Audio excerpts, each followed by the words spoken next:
So what is the most important part in making a great song? And in the video today, I want to talk about three different things, kind of comparing them when making a great song. So the first being the actual song. So what I mean by this is the melody, the harmony, and the lyrics. The second is comparing that to the performance of the song, the artist and how they interpreted the song, how they performed the song, versus the last would be the production of the song. And I'm talking about the mixing of the song, the mastering, the layering of effects, layering of different parts. Which part in this process is the most important part when making a great song? It's a little bit more of a philosophical discussion today, and I'm going to let you know what I think is the most important part of the process at the end of the video. And also my hope for this is that it gets you to think about each part in the process when making your own music. All right, let's jump in and discuss. Okay, quick story time. So the idea for this video came about because I was teaching a guitar lesson the other day, and I'm not going to name the song that I was teaching, but I was listening to it thinking, wow, the production is super high level on this with a lot of different effects, a lot of different parts playing in the background. The artist who is singing the song had a really cool voice, just kind of really unique to the song, but the actual song wasn't that great. The lyrics weren't great. The melodic structure of the song, the harmony just was kind of boring in my opinion. So it got me thinking, like, what is the most important part when you're making a great song? This was a famous song that you probably all would know if I told you the artist's name. So I'm kind of curious. Leave a comment in the video below. Let me know what you think is the most important part in writing a great song. Okay, so to kind of develop this idea more, let's think about recorded music in the last 100 years. And if we were to go back 100 years, like to an early blues recording, let's say Robert Johnson.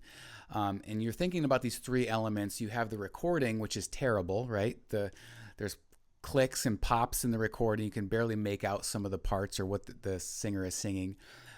You have the song, which would be a really simple blues song. 3 chords, and the lyrics are really simple, oftentimes repeating the chorus over and over again. And then you have the performance of the song. So the performance is at a really high level. Early blues music really expressing a lot of emotion in the song, connecting to the listener. So a really high level in that. Then you fast forward a little bit to, let's say, the Beatles. So the Beatles, the recordings, at least in the early recordings, weren't that great. Okay, they were recorded on a 4-track, just 4 tracks. So the not really polished recording. You have the performance of the song by the Beatles, and you could argue and say that the Beatles weren't even the best musicians in the world. So oftentimes when you listen to a Beatles song performed by somebody else, the performance is actually better than they actually did it themselves.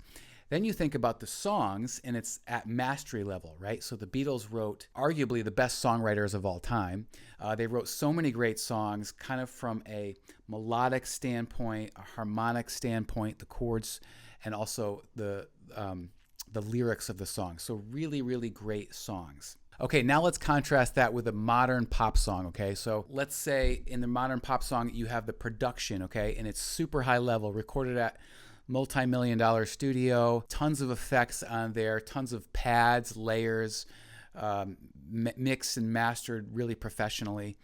Then you have the performance of the song with the artist, and a lot of times this could be done at a really high level as well. And oftentimes people will listen to a song just because of the association with that artist, not necessarily if the song is great, just because they want to hear what that particular artist is doing. And then the song. So the song may or may not be that great. Oftentimes it's really simple in terms of a melodic structure and even the lyrical content. So kind of think about that element throughout time and think about which is the most important part in terms of how does that resonate with the listener. Hey guys, real quick, if you are interested in music production and songwriting, I want to let you know of the Miller Music Club.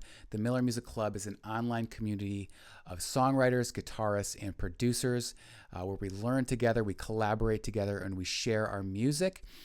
We meet together every month, and also there are a ton of resources all on those topics of songwriting and music production. It's only $7 a month to join, and if you'd like to learn more, just click the link in the description below.